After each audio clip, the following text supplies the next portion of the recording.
कैसे हैं आप? आपका मेरे channel visual art and GK tutorial पर स्वागत है। आज हम देखेंगे कुछ भारतीय लेखक और उनकी पुस्तकें। मतलब ये जो इस अ, वीडियो में जो रहेगा सिर्फ इंडियन आर्टिस्ट रहेंगे, या इंडियन लेखक रहेंगे और उनके द्वारा लिखी गई किताबें। तो पहला हमारा भारतीय लेखक है अविनाथ टैगोर, अवनींद्रनाथ टैगोर। इन्होंने लिखी है इंडियन आर्टिस्टिक एनाटॉमी 1914 में, भारतीय शिल्प के षडांग, भारतीय शिल्प के षडांग, यात्रा का अंत और बागेश्वरी, शिल्प प्रबंधावली और अल्पना।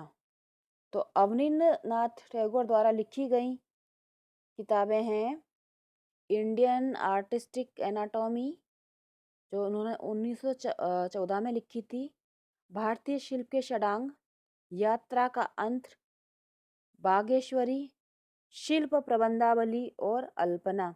मैंने इस एक आर्टिस्ट के साथ ही उनकी जो फेमस फेमस बुक्स हैं वो एक साथ ले ली हैं, जिससे पढ़ना इसको और लर्न करना इजी रहेगा कि एक ही आर्टिस्ट ने ये सारी किताबें लिखी हैं, एक ही आर्टिस्ट की लिखी हुई ये सारी किताबें हैं। फिर से रिपीट करूंगी, अवनींद्रनाथ टैगोर की किताबें हैं इंडियन आर्टिस्टिक एनाटॉमी 1914, मतलब 1914 में लिखी है, भारतीय शिल्प के षडांग, यात्रा का अंत, बागेश्वरी, शिल्प प्रबंधावली और अल्पना। नेक्स्ट हमारे जो ऑथर हैं वो है मोती चंद्र। तो मोती चंद्र ने लिखी है मेवाड़ पेंटिंग। मोती चंद्र ने लिखी है किताब मेवाड़ पेंटिंग। नेक्स्ट आर्टिस्ट है हमारे प्रमोद चंद्र। प्रमोद चंद्र लिखी है बूंदी पेंटिंग। प्रमोद चंद्र ने बूंदी चित्रकला के बारे में लिखा है। इस तरह से बात कर सकते हैं, प्रमोद चंद्र बूंदी और मोती चंद्र मेवाड़, क्योंकि ये दोनों नाम भी सेम है और किताबों के नाम भी मिलते जुलते हैं, और दोनों जो लेखक हैं उनके नाम में भी चंद्र लगा है, तो इसे याद कर सकते हैं मोती मेवाड़ MM। ठीक है, मोती मेवाड़ MM और प्रमोद बूंदी। तो प्रमोद बूंदी अलग हो रहा है क्योंकि मोती मेवाड़ एक सा हो रहा है बोलने में, तो ये इजी रहेगा। नेक्स्ट है Ajit Mukherjee, modern art in India और ritual art of India. Ajit Mukherjee की किताब है modern art of India, modern art in India और ritual art of India. Ajit Mukherjee की ये दो किताबें प्रसिद्ध हैं। नेक्स्ट हमारे जो कलाकार भी हैं और ये राइटर भी रहे, नंदलाल बसु। नंदलाल बसु ने लिखी है भारतीय कला का सिंहावलोकन और शिल्प कथा व रूपावली। ये 3 किताबें हैं इनकी, नंदलाल बसु की, भारतीय कला का सिंहावलोकन, शिल्प कथा और नेक्स्ट है रूपावली। ये 3 किताबें नंदलाल बसु ने लिखी हैं।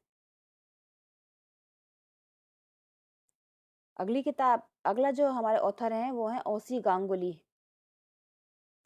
ओसी गांगुली ने लिखी है master pieces of Rajput painting. O C Ganguly ने जो किताब लिखी है वो है master pieces of Rajput painting. Next हमारे जो लेखक हैं ये बहुत फेमस रहे हैं, डॉक्टर मुल्कराज आनंद। आनंद यहाँ आ गया, डॉक्टर मुल्कराज आनंद। इन्होंने लिखी है the Hindu view of art. Doctor Mulk Raj Anand ने लिखी है the Hindu view of art. Doctor Mulk Raj Anand, the Hindu view of art. अगले हमारे जो लेखक हैं वो हैं भोजराज परमार। भोजराज परमार ने लिखी है समरांगण सूत्रधारा, समरांगण सूत्रधारा और युक्ति कल्पतरु। ये 2 किताबें हैं, सम्रांगण सूत्रधारा और युक्ति कल्पतरु। ये 2 किताबें लिखी हैं भोजराज परमार ने। अगले हमारे जो लेखक हैं वो हैं आचार्य भामा। आचार्य भामह। इन्होंने लिखी है काव्य शास्त्र। आचार्य भामा ने लिखी है काव्य शास्त्र।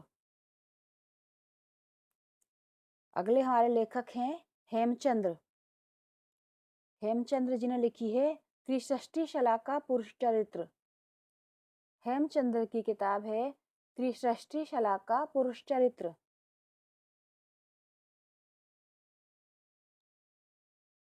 त्रिषष्टि शलाका पुरुष चरित्र।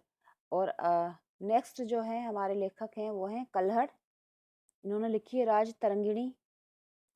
कल्हड़ ने लिखी है राज तरंगिणी। और एक मिलते जुलते लेखक और हैं विल्हड़। ये कल्हड़ ने लिखी राज तरंगिणी और विल्हड़ ने लिखी है चोर पंचाशिका। वो यहाँ पर नहीं है लेकिन मैं कल्हड़ चूंकि नाम आया है इसलिए मैं बता रही हूँ। कल्हड़ ने लिखी है राज तरंगिणी और विल्हड़ ने लिखी है चोर पंचाशिका। क्योंकि दोनों लेखकों के नाम समान हैं इसलिए कंफ्यूजन क्रिएट हो जाता है कई बार। अगले लेखक हैं पतंजलि जिन्होंने लिखी है महाभाष्य। नेक्स्ट लेखक है पतंजलि। पतंजलि ने लिखी है महाभाष्य। अगले लेखक हैं वाचस्पति गेरोला। इन्होंने लिखी है भारतीय चित्रकला। वाचस्पति गेरोला ने लिखी है भारतीय चित्रकला। अगले लेखक है भद्रबाहु। भद्रबाहु ने लिखी है कल्पसूत्र।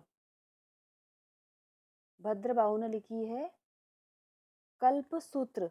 और ये कल्पसूत्र जो है वो जैन धर्म की किताब है।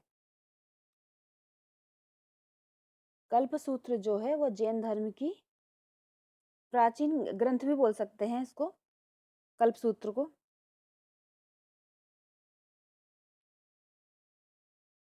अगले जो हैं लेखक वो हैं रांगे राघव। रांगे राघव ने लिखी है प्राचीन भारतीय परंपरा और इतिहास। रांगे राघव ने लिखी है प्राचीन भारतीय परंपरा और इतिहास। इसके बाद ने अगले लेखक है मोलाराम। मोलाराम जो थे वो एक चित्रकार भी थे। मोलाराम जो थे वो पहाड़ी चित्रकार थे। इन्होंने लिखी है गढ़ राजवंश का इतिहास।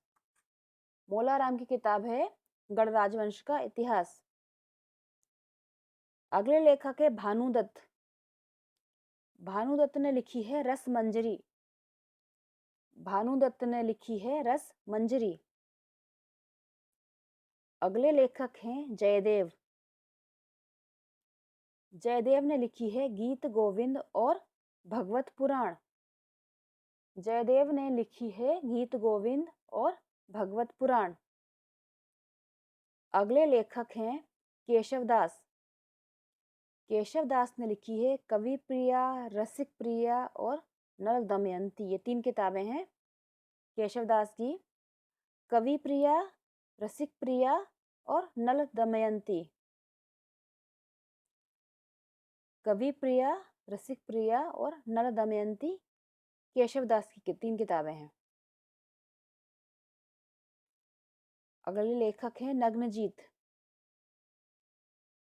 ये राजा थे जिनको भयजीत भी कहा जाता था।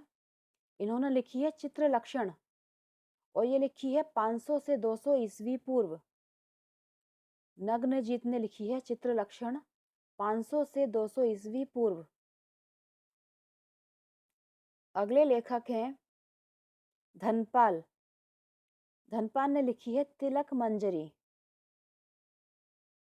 धनपाल ने लिखी है तिलक मंजरी। अगले जो लेखक हैं वो हैं आचार्य दंडी। आचार्य दंडी ने लिखी है दश कुमार चरित्र और ये इन्होंने 700 ईस्वी में लिखी है। और दूसरी किताब है उनकी काव्यादर्श। आचार्य दंडी की 2 किताब हैं दश कुमार चरित्र और काव्यादर्श। और दश कुमार चरित्र उन्होंने 700 ईस्वी में लिखी है। तो दोस्तों ये था फर्स्ट पार्ट, इंडियन राइटर और उनके द्वारा लिखी गई कुछ महत्वपूर्ण किताबें। जल्द ही मैं इसका सेकंड पार्ट लाऊंगी, क्योंकि हमारे बहुत सारे कलाकार भी जो हैं लिखते हैं और बहुत से किताबें इसमें भी शामिल नहीं हो पाई हैं। तो जल्दी ही मैं आपके साथ इसके सेकंड पार्ट के साथ आऊँगी। तब तक आप पढ़ते रहिए, अपना ख्याल रखिए। जय हिंद।